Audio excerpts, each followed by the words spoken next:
Hello, McVeigh Dragons. This is Mr. Thornley. Welcome to Music Class with Mr. Thornley, volume number 8. Okay, this is for 3rd grade. Hopefully, you've been keeping up with the videos. If not, do it, please. Okay, if you want to keep learning. All right.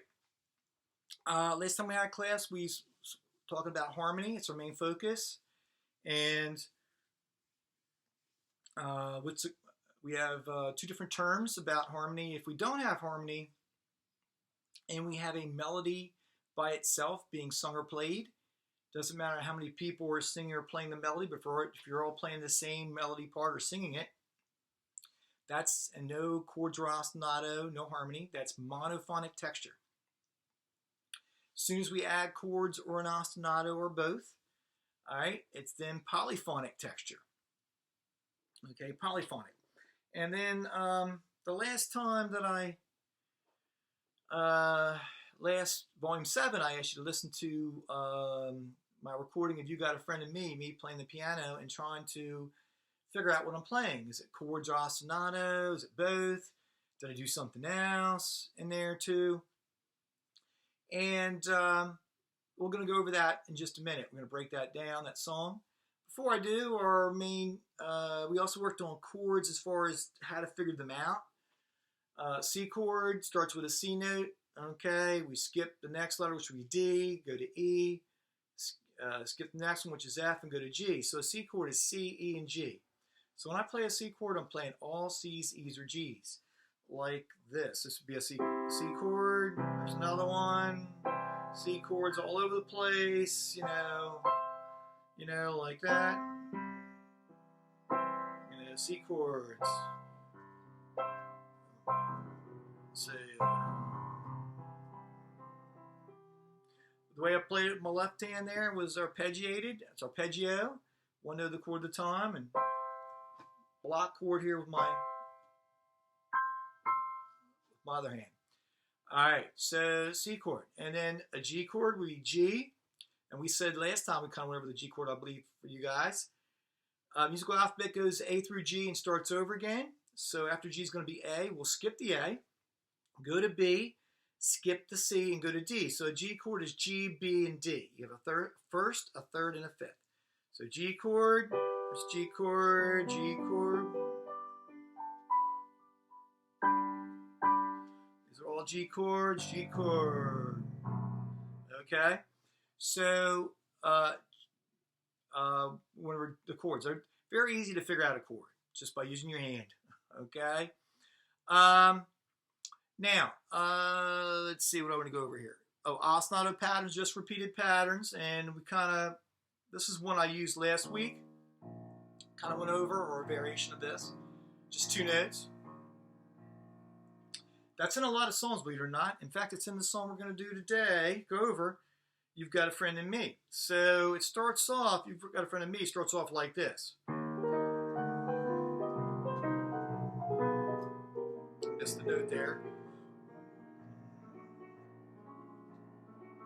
Okay, so that's the introduction. It's also an A section because it keeps coming back. And it uses what's called stride piano. Stride piano is when I do like a bass note and then a chord up high. Bass low, chord high. Very popular technique in playing piano. And I also was playing some chords with some other things involved too. I did a little arpeggio off an E flat chord to start off. Whoops. And then I did a blues note, a scale. Okay. Bum, bum. So it's got a mixture of chords and some scale things there. And that. And at the same time I was doing the stride piano with my other hand. But it basically was chords with some, the bass notes, scale things and chords together. Now, as soon as you get over that, I got into this thing where I went like, let me see.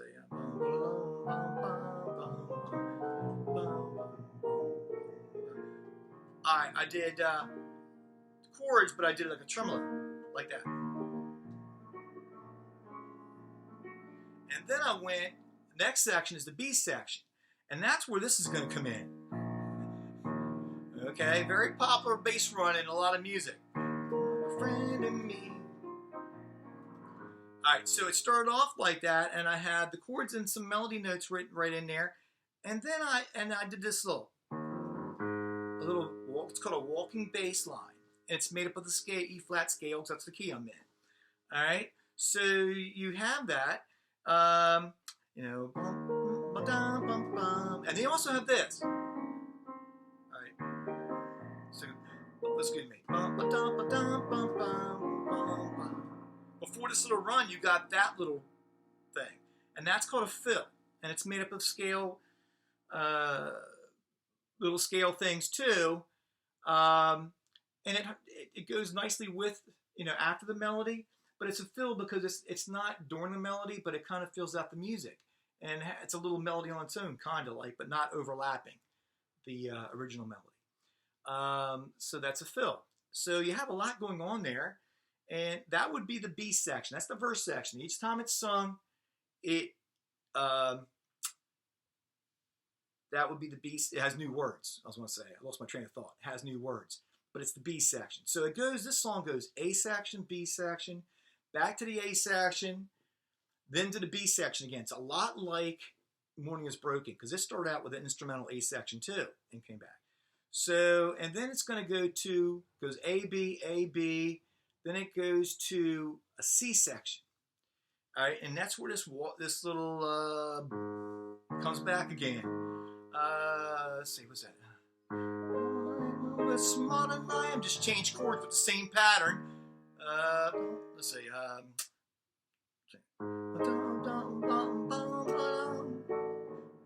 No. That's what I wanted to do. Sorry, it goes.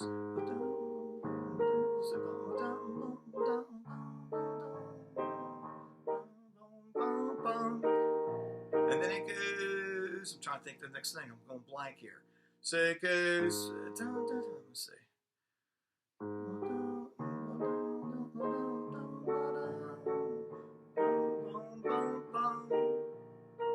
And back to now D chord, D7th chord, but the same ostinato, right? Then it goes.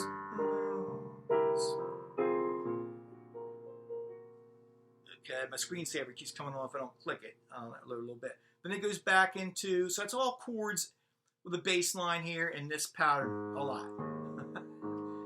Ostinato pattern. Then it goes back into this again.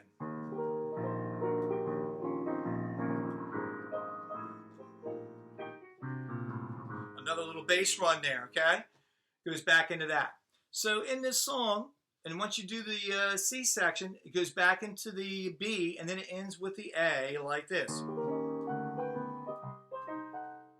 Missed some notes there. And it just ends with, I just ended with a little bit of, this is all chords right there with a little tremolo there.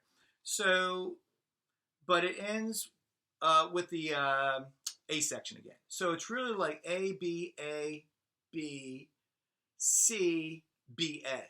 So it's almost like ABA form, but instead of where you normally have one of the A sections, he puts a change up in there, the C section. All right? And as far as harmony, it has a lot of ostinato pattern going on there, a lot of chords with some little scale runs, little walking bass there, little fills here on my right hand.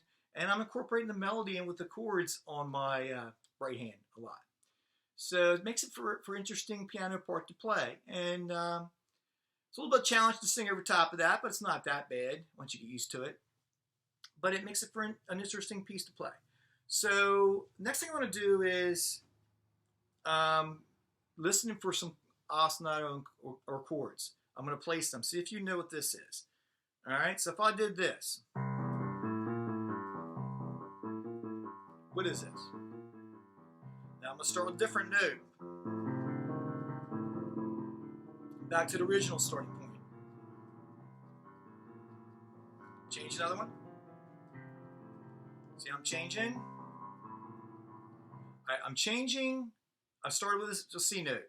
I took the whole pattern up, started with an F. Went back to C. Then I took the whole pattern up to starting with a G note, dropped down to F, then I went back to C. But was that chord or ostinato? Okay. It was an ostinato pattern. And it was based off of really, it's based off a major chord. These are notes that are in the major chord right here, C chord. But I went and added some extra scale notes there. But it's a pattern. Now I could add, on the other hand, I could add some, here's a C chord. I could do a little what's called a blues note.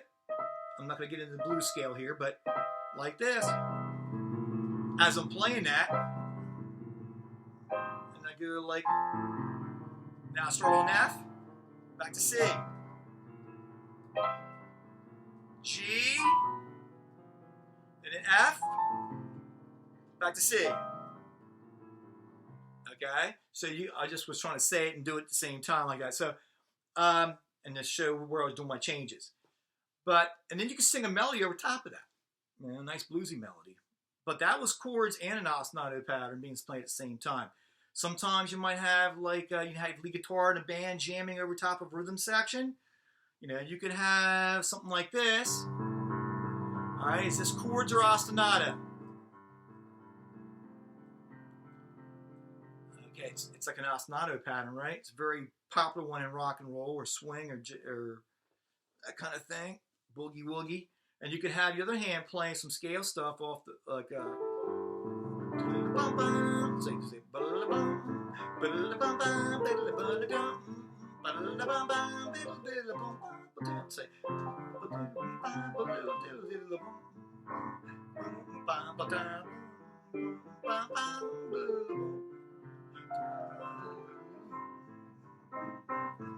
Okay, I was just kind of jamming a little bit there.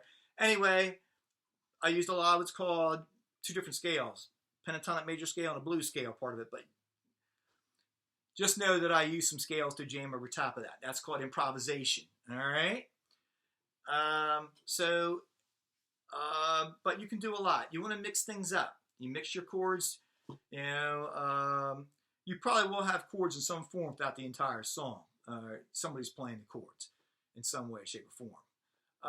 But you want to add some other things too. Ostinato patterns make for some really nice rhythmic, you know, get a song going, okay? And you mix things together, put some fills in there and some walking bass runs here and there. Makes a piece music sound really good.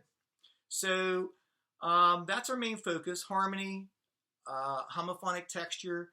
We will be getting into polyphonic texture soon. Polyphonic texture is when you have more than one melody in the same song at the same time.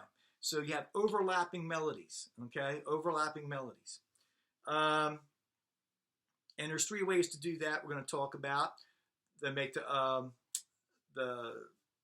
polyphonic texture. Three ways, okay? Won't get into that now. I'll get into that either next week or the week after. I'm not sure yet. Still thinking how we're going to do this. Okay? So in the meantime, keep listening for music. Listen for, you know, the music you listen to. Okay? The songs. And listen for the harmony parts. Do you hear chords being played? Do you hear guitar strumming chords in the background? Do you hear a rhythmic pattern played over and over again made up of a couple notes, an ostinato pattern? All right? So for that, that's all for this time. For Volume 8, be safe, practice social distancing, be kind to your parents, be helpful around the house, and always do your McVeigh best. See you next time. Okay, Mr. Thornley out. Have a good day.